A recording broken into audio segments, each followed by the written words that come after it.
नमस्कार, स्वागत है आप सभी का राष्ट्र प्रथम में। इस समय की सबसे बड़ी चर्चा के साथ मैं हूं आपके साथ मिलन। कांग्रेस नेता राहुल गांधी भारत जोड़ो यात्रा अभियान की शुरुआत के लिए तमिलनाडु के श्री पेरुम्बुल पहुंचे। यहां उन्होंने अपने पिता और पूर्व प्रधानमंत्री राजीव गांधी को श्रद्धांजलि दी। यहां सुबह उन्होंने प्रार्थना सभा में हिस्सा लिया। यहां से राहुल गांधी कन्याकुमारी पहुंचेंगे। यात्रा के शुभारंभ से पहले राहुल गांधी कन्याकुमारी में Vivekananda rock memorial, Thiruvananthapuram statue of Kamaraj memorials भी जाएंगे। बता दें कि राहुल गांधी के नेतृत्व में कांग्रेस पार्टी लोगों को जोड़ने के लिए भारत जोड़ो यात्रा शुरू कर रही है। भारत जोड़ो यात्रा में हर दिन 25 किलोमीटर की पदयात्रा होगी और 150 दिन में 3570 किलोमीटर का सफर तय करने का कन्याकुमारी से कश्मीर पहुंच जाएंगी। प्रेम और भाईचारों को फैलाने के लिए मकसद से कांग्रेस ने इस यात्रा का नाम भारत जोड़ो यात्रा रखा है। कांग्रेस की इस यात्रा को 2024 के लोकसभा चुनाव की तैयारी के तौर पर देखा जा रहा है। राहुल गांधी कन्याकुमारी से भारत जोड़ो यात्रा को हरी झंडी दिखाकर शुरू करने वाले हैं। सुबह 7 बजे सबसे पहले पूर्व पीएम राजीव गांधी की याद में प्रार्थना सभा की जाएगी।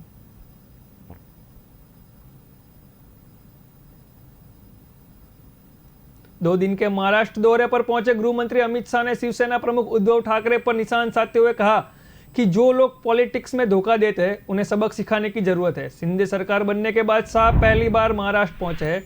भाजपा नेताओं की संबोधित करते हुए शाह ने कहा कि एकनाथ शिंदे की शिवसेना ही असली शिवसेना है जो हमारे साथ है। शाह ने कहा कि शिवसेना में टूट एक व्यक्ति की लालच की वजह से हुई है। सत्ता के लिए उद्धव ने विचारधारा से समझौता कर लिया। सूत्रों के मुताबिक शाह ने मीटिंग में पार्टी नेताओं से कहा कि मैंने उद्धव ठाकरे को कभी मुख्यमंत्री बनने का वादा नहीं किया था। हम बंद कमरे में नहीं, सीना ठोक कर राजनीति करने वाले लोग हैं। अगर हम बयान दिए हैं तो शिवसेना के नेताओं को जरूर मुख्यमंत्री बनाते। महाराष्ट्र में 2019 की विधानसभा चुनाव भाजपा और शिवसेना ने मिलकर लड़ा था। 228 सीटों पर हुए चुनाव में भाजपा को 105 और शिवसेना को 55 सीटें मिली थी। चुनाव के बाद शिवसेना ने 2.5 साल के सीएम बनाए जाने की मांग रख दी थी। शिवसेना का कहना था कि अमित शाह और उद्धव ठाकरे के बीच इस पर चुनाव पूर्व सहमति बन गई थी। आखिर में शिवसेना की इस मांग पर भाजपा तैयार नहीं हुई, जिसके बाद शिवसेना ने कांग्रेस और एनसीपी के साथ मिलकर सरकार बना दी। महाराष्ट्र में 20 जून को पहली बार एकनाथ शिंदे के नेतृत्व में शिवसेना में 20 विधायक भागी होकर सूरत और फिर गुवाहाटी चले गए। धीरे धीरे इन विधायकों की संख्या बढ़ती गई और 49 पर पहुंच गई, जिसके बाद उद्धव ठाकरे ने सीएम पद से इस्तीफा दे दिया। 30 जून को भाजपा के सहयोग से शिंदे ने मुख्यमंत्री पद की शपथ ली। वर्तमान में 5 याचिकाओं के साथ शिवसेना का विवाद सुप्रीम कोर्ट में है। 23 अगस्त को कोर्ट ने इस संवैधानिक बेंच पर ट्रांसफर कर दिया था।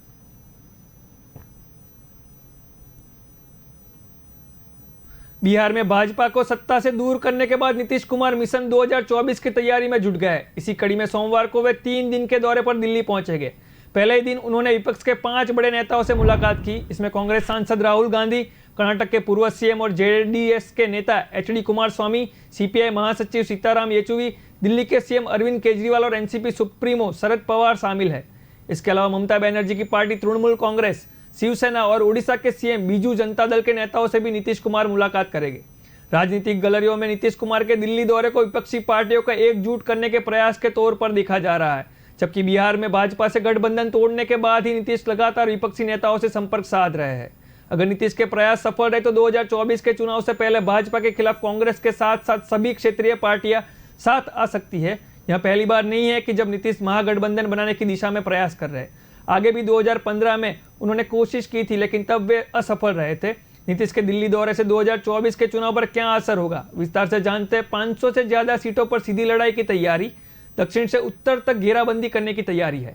नीतीश का दिल्ली दौरा अगर सफल रहा और सभी दल एकजुट हो गए तो आगामी लोकसभा चुनाव में 500 से ज्यादा सीटों पर भाजपा से सीधी लड़ाई होगी। जिन दलों से नीतीश संपर्क साध रहे हैं वे सभी दल दक्षिण से लेकर उत्तर भारत तक प्रभावी है। देश के रूरल एरिया में लोकसभा की कुल 353 सीटें हैं, जिसमें से 2019 में भाजपा को 207 सीटों पर जीत मिली थी। वहीं कांग्रेस और अन्य के खाते में 126 सीटें आई थी। सूत्रों के मुताबिक नीतीश और महागठबंधन का पूरा फोकस इन रूरल एरिया पर है। यहां पर 2014 और 2009 के मुकाबले भाजपा सबसे ज्यादा कमजोर दिख रही थी। भाजपा को कोरोना के खिलाफ पहले इंटरनेशनल वैक्सीन मिल गई है। इसे हैदराबाद की फार्मा कंपनी भारत बायोटेक ने बनाया है। Drug control general of India ने मंगलवार को इसे इमरजेंसी यूज के लिए मंजूरी दे दी है। वैक्सीन की खुराक 18 साल से ज्यादा के लोगों को दी जाएगी। इसके आखिरी फेज के ट्रायल पिछले महीने ही पूरे हुए हैं। केंद्रीय स्वास्थ्य मंत्रालय मनसुख मांडविया ने ट्वीट करके नेजल वैक्सीन को बड़ी उपलब्धि बताया। उन्होंने कहा कि वैक्सीन कोरोना महामारी से लड़ाई की ओर एक बड़ा कदम है। भारत ने प्रधानमंत्री नरेंद्र मोदी के नेतृत्व में साइंस रिसर्च एंड डेवलपमेंट और ह्यूमन रिसोर्स को बढ़ावा दिया है। साइंस पर आधारित अप्रोच और सबसे प्रयास से हम कोरोना को जरूर हराएंगे। भारत बायोटेक की इंटेलिजेंस वैक्सीन का नाम BBV-154 है। इसे नाक के जरिए शरीर में पहुंचाया जाता है। इसकी खास बात यह है कि शरीर में जाते ही यह कोरोना के इन्फेक्शन और ट्रांसमिशन दोनों को ब्लॉक कर देती है। चूंकि इस वैक्सीन में किसी इंजेक्शन की जरूरत नहीं पड़ती, इसीलिए इससे चोट लगने का कोई खतरा नहीं है। साथ ही हेल्थ केयर वर्कर्स को भी कोई खास ट्रेनिंग की जरूरत नहीं है। इंटेलिजेंस वैक्सीन को प्राइमरी वैक्सीन के तौर पर दिया जाएगा। हालांकि इससे कोवैक्सीन और कोविशील्ड जैसी वैक्सीन लेने वालों को बूस्टर डोज के तौर पर भी दिया जा सकता है। भारत बायोटेक के मैनेजिंग डायरेक्टर और चेयरमैन डॉक्टर कृष्णा एल्ला ने रिपब्लिक टीवी को बताया कि पोलियो की तरह इस वैक्सीन की भी 4 ड्रॉपिक काफ़ी है। दोनों नोस्ट्रिल्स में 2-2 ड्रॉप्स डाली जाती है। स्वास्थ्य मंत्रालय के डेटा के अनुसार अब तक वैक्सीनेशन ड्राइव की शुरुआत से अब तक 213 करोड़ वैक्सीन डोज लगाए जा चुके हैं। वहीं 17 करोड़ से ज़्यादा लोगों को बूस्टर डोज दी जा चुके हैं। 12 से 14 साल की उम्र में 4.4 करोड़ बच्चों को भी वैक्सीन दी जा चुकी है। सरकार के आंकड़ों के मुताबिक लोगों में से केवल 12% लोगों ने ही बूस्टर डोज लिया हुआ है। फ्रंटलाइन वर्कर्स, हेल्थ वर्कर्स और 60 साल या उससे ज़्यादा के 16.8 करोड़ लोग प्रिकॉशनरी डोज के लिए एलिजिबल है। इसमें से सिर्फ 35% लोगों को ही वैक्सीन की यह डोज लगी है।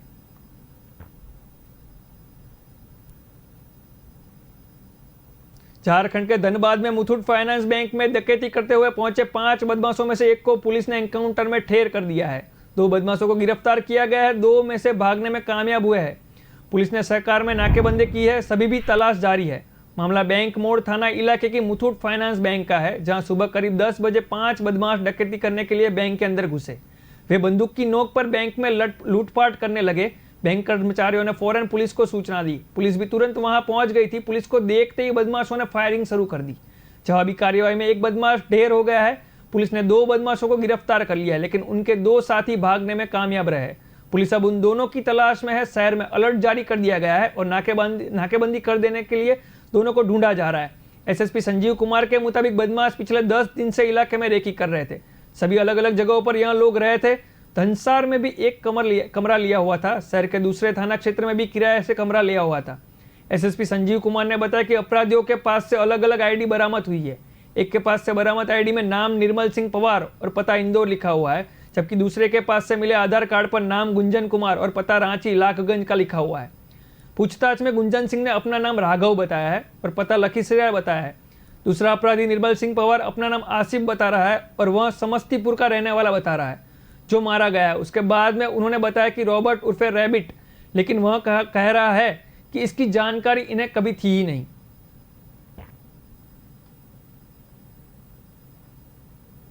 दिल्ली पुलिस ने देश के सबसे बड़े कार चोर अनिल चौहान को गिरफ्तार कर लिया है। अनिल चौहान पर 5000 कारें चुराने का आरोप है। पुलिस का कहना है कि 52 लाख के अनिल ने चोरी के दम पर दिल्ली, मुंबई और नॉर्थ ईस्ट में कई प्रॉपर्टियां खरीदी हुई है। वही रईस वाली जिंदगी की जी रहा था। पुलिस के मुताबिक अनिल की 3 बीवियां और 7 बच्चे हैं। पुलिस का दावा है कि यह देश का सबसे बड़ा कार चोर है।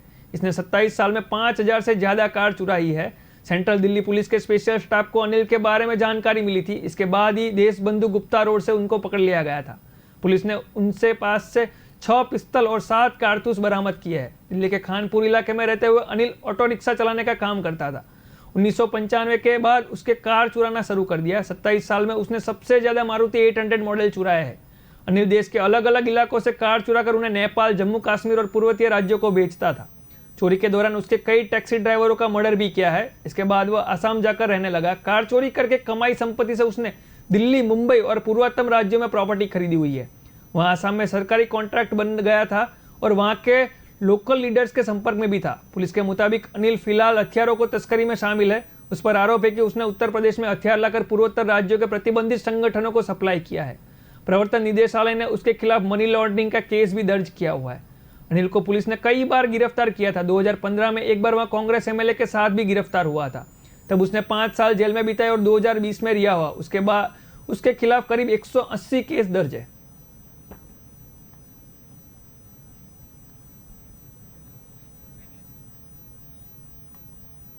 समय हो गया एक छोटे से ब्रेक का। ब्रेक के बाद फिर से मिलेंगे।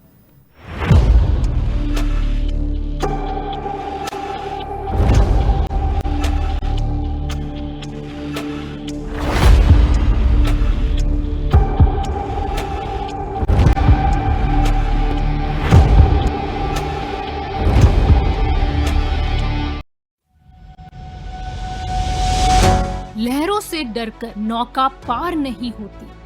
कोशिश करने वालों की कभी हार नहीं होती। नन्ही चींटी जब दाना लेकर चलती है, चढ़ती दीवारों पर 100 बार फिसलती है। मन का विश्वास रगों में साहस भरता है। चढ़कर गिरना, गिरकर चढ़ना न अखरता है।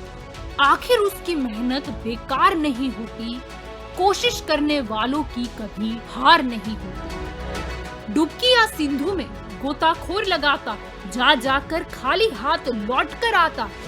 मिलते नहीं सहज ही मोती गहरे पानी में, बढ़ता 2 गुना उत्साह इसी हैरानी में। मुट्ठी उसकी खाली हर बार नहीं होती। कोशिश करने वालों की कभी हार नहीं होती। असफलता एक चुनौती है, इसे स्वीकार करो। क्या कमी रह गई देखो और सुधार करो। जब तक न सफल हो नींद चैन को त्यागो तो, संघर्ष का मैदान छोड़कर मत भागो तो। कुछ किए बिना ही जय जयकार नहीं होती। कोशिश करने वालों की कभी हार नहीं होती। कुछ नया करो।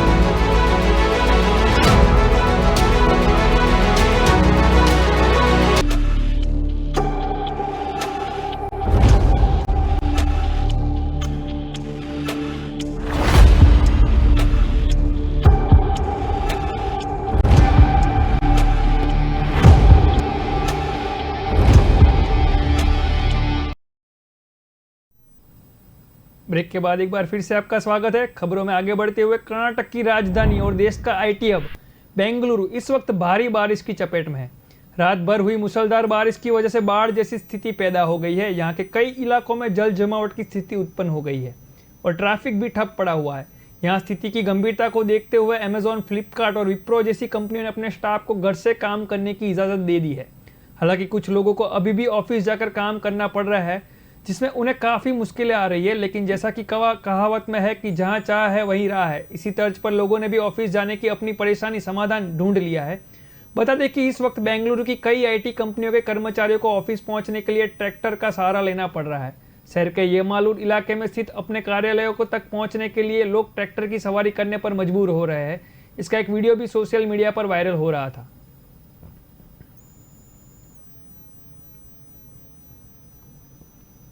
कांग्रेस कार्यकारी समिति के सदस्य और वरिष्ठ नेता प्रमोद तिवारी ने गांधी परिवार से ही पार्टी का अध्यक्ष बनाए जाने की बात रख दी है।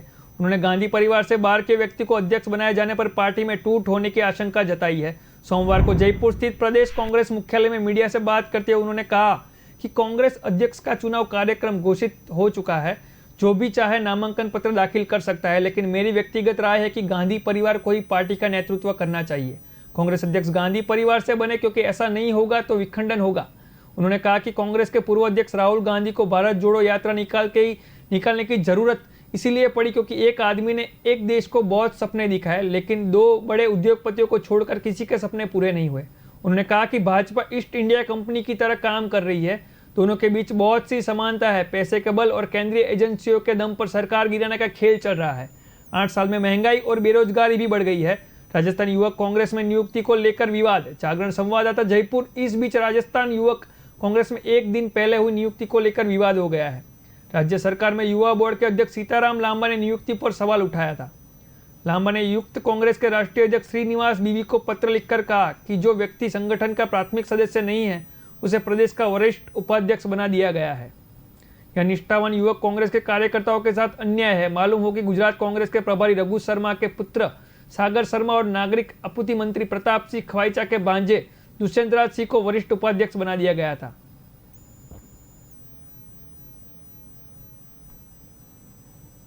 नियुक्ति को ऊपर उठाए गए सवाल पर सागर ने संगठन में अब तक कोई काम नहीं किया है, वह युवक कांग्रेस के प्राथमिक सदस्य भी नहीं है। लांबा ने नियुक्ति पर सवाल उठाते हुए ट्वीट कर कहा कि युवक कांग्रेस के भीतर क्या आंतरिक लोकतंत्र बचा है। जो भारतीय युवा कांग्रेस के सदस्य भी नहीं है, वो बिना गठबंधन चुनाव के सीधे प्रदेश के वरिष्ठ उपाध्यक्ष बना दिए गए हैं। शीर्ष नेतृत्व सचिव पर पुनर्विचार करे। उल्लेखनीय है कि राजस्थान युवक कांग्रेस के प्रभारी हरपाल सिंह चुड़ासमा ने 14 नियुक्ति का भी इनमें 4 वरिष्ठ उपाध्यक्ष, 9 उपाध्यक्ष और 1 संगठन महामंत्री बनाया था।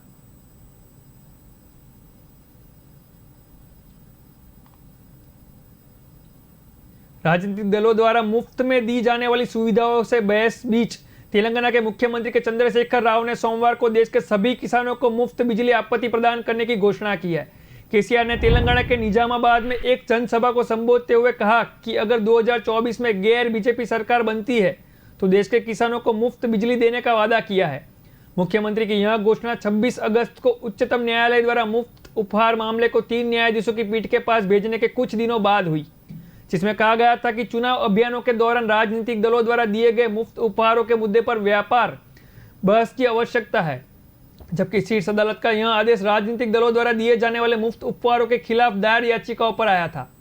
केसीआर ने दावा किया कि अगले आम चुनाव के बाद भारत में एक गैर भाजपा झंडा लहराया जाएगा। उन्होंने कहा कि केंद्र में विपक्ष सत्ता में आएगी। केसीआर ने एक रैली को संबोधते हुए कहा कि 2024 के लोकसभा चुनाव के बाद हम भारत में गैर बीजेपी झंडा फहराते दिखेंगे। दिल्ली में हमारी सरकार बनेगी। निजामाबाद में से देश के सभी किसानों को मुफ्त बिजली अर्पित की घोषणा करी जाएगी। अगर गैर भाजपा सरकार सत्ता में आती है तो ये सब करेंगे।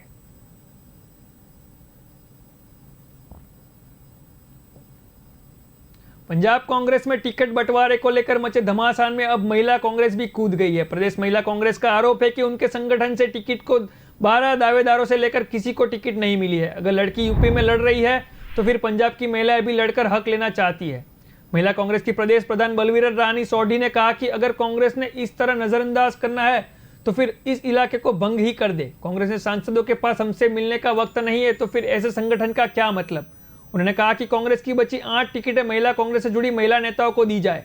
बलवीर रानी सोढ़ी ने कहा कि कांग्रेस ने हमेशा यूथ विंग को तजदीद किया हुआ है।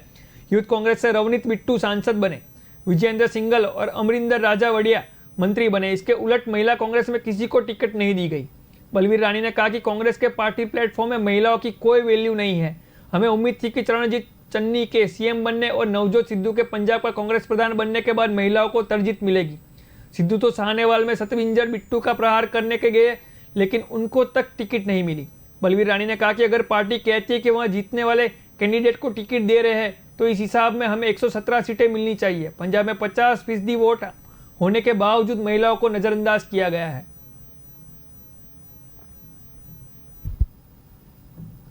मौसम विभाग ने मंगलवार को केरला, कर्नाटक और आंध्र प्रदेश में 8 और 9 सितंबर तक भारी बारिश की चेतावनी जारी की है। कर्नाटक की राजधानी बेंगलुरु में लोगों की जिंदगी थम गई है। कई इलाकों में पानी भर गया है और सड़कों पर नाव चलाने की नौबत आ गई है। सिलसिला वैली कहते जाने वाले बेंगलुरु में पहली बार ऐसी स्थिति बनी हुई है। जब IT वर्कर्स ट्रैक्टर पर दफ्तर जा रहे थे, बेंगलुरु में भारी बारिश के चलते सोमवार को 23 साल की लड़की की मौत हो गई है। पानी भरी सड़क पर स्कूटी स्लिप होने के बाद उससे सपोर्ट के लिए पास लगे बिजली के खंभे को पकड़ लिया था, लेकिन खंभे से करंट लगने की वजह से उसकी जान चली गई है। हादसा YT फील्ड इलाके का शाम का हुआ था, जब लड़की अपने काम से लौट रही थी। बेंगलुरु में लगातार बारिश के चलते बिजली और पानी की सप्लाई ठप हो गई है। बाहरी इलाकों में पानी भर गया है। जरूरी सामान की सप्लाई के लिए नाव का इस्तेमाल किया जा रहा है। 2 दिन से ट्रैफिक जाम की समस्या भी बढ़ गई है। IT कंपनियों में काम करने वाले कर्मचारी ट्रैक्टरों के जरिए अपने दफ्तर जा रहे हैं। एक एम्प्लॉय ने कहा कि बारिश से हमारा काम प्रभावित हुआ है। हम 50 रुपये देकर ट्रैक्टरों से दफ्तर जाते हैं। मुख्यमंत्री बसवराय बोम्बाई ने भरोसा दिया है कि वे एम्प्लॉयज की समस्या के बारे में IT कंपनियों से बात करेंगे। केरल की राजधानी तिरुवनंतपुरम के पास स्थित एक वाटरफॉल में भारी बारिश के चलते अचानक बाढ़ आ गई। मनकायम वाटरफॉल में 10 लोगों का एक ग्रुप घुटने के लिए गया था। ये लोग एक पत्थर पर थे। अचानक आई बाढ़ में 2 लोग बह गए और इसमें से 8 साल का बच्चा भी शामिल है। मौसम विभाग ने तिरुवनंतपुरम, कोल्लारम, पत्थनमथिट्टा और जड्डुक्की जिले में मंगलवार के लिए रेड अलर्ट जारी किया है। इसके अलावा अलापुंजा, कोयट्टुम और एर्नाकुलम में ऑरेंज अलर्ट जारी किया गया है। बांग्लादेश की प्रधानमंत्री शेख हसीना ने सोमवार को अदानी ग्रुप के चेयरमैन गौतम अदानी के साथ मुलाकात की। इस दौरान एशिया के सबसे अमीर कारोबारी के दिसंबर तक घोड़ा पावर प्रोजेक्ट के तहत ट्रांसमिशन लाने का पूरा प्रयास किया गया है। अडानी ग्रुप की कंपनी अडानी पावर ने झारखंड के गोड़ा में 1600 मेगावाट का थर्मल पावर प्लांट लगाया है। ट्रांसमिशन लाइन के जरिए बांग्लादेश पावर डेवलपमेंट बोर्ड को भी बिजली सप्लाई की जा सकती है। 2016 में इसे लेकर करार किया गया था। हसीना से मुलाकात के बाद गौतम अदानी ने ट्वीट पर एक तस्वीर शेयर की। इसके साथ उन्होंने लिखा कि बांग्लादेश की प्रधानमंत्री शेख हसीना से दिल्ली में मिलना सम्मान की बात है। बांग्लादेश के लिए उनका विजय इंस्पिरेशन और साहसिक है। हम 16 दिसंबर 2022 को विजय दिवस पर 1600 मेगावाट को गोडा पावर प्रोजेक्ट और बांग्लादेश को डेडिकेटेड ट्रांसमिशन लाइन की कमीशनिंग के लिए कम्युनिकेट करेंगे। भारत की पड़ोसी पहले नीति के तहत बांग्लादेश एक महत्वपूर्ण भागीदार देश है। दोनों देशों के बीच सहयोग का दायरा सुरक्षा, व्यापार, बिजली एवं ऊर्जा, ट्रांसपोर्ट और कनेक्टिविटी, साइंस और टेक्नोलॉजी, डिफेंस सेक्टर, नदियां और समुद्री मामलों सहित कई सेक्टर्स तक फैला हुआ है। भारत की 4 दिवसीय यात्रा पर आई हसीना ने सोमवार को दिल्ली में विदेश मंत्री एस जयशंकर के साथ बात करते हुए अपनी राजनीतिक बैठक की शुरुआत की। 800 मेगावाट के 2 प्लांटों के निर्माण के लिए झारखंड सरकार और अदानी पावर ने फरवरी 2016 में एक करार किया था। इसके तहत उत्पादित 1600 मेगावाट बिजली विशेष ट्रांसमिशन लाइन से सीधी बांग्लादेश को भेजी जाएगी। इसकी पहल प्रधानमंत्री नरेंद्र मोदी ने साल 2015 में अपने बांग्लादेश दौरे में की थी। बाद में बांग्लादेशी प्रधानमंत्री शेख हसीना के दिल्ली दौरे के दौरान इस तरह आगे की सहमति बताई गई। अदानी का जो पावर प्लांट बनकर लगभग तैयार हो गया है, उसके लिए एक समय जमीन अधिग्रहण भी बड़ी चुनौती थी। जिले में एसपीटी एक्ट के कारण जमीन मिल पाना आसान नहीं था और मुआवजा राशि समेत अन्य कई मुद्दों को लेकर पायोंडिया हाट विधायक प्रदीप यादव अपने समर्थकों के साथ खुलकर इसका विरोध कर रहे थे।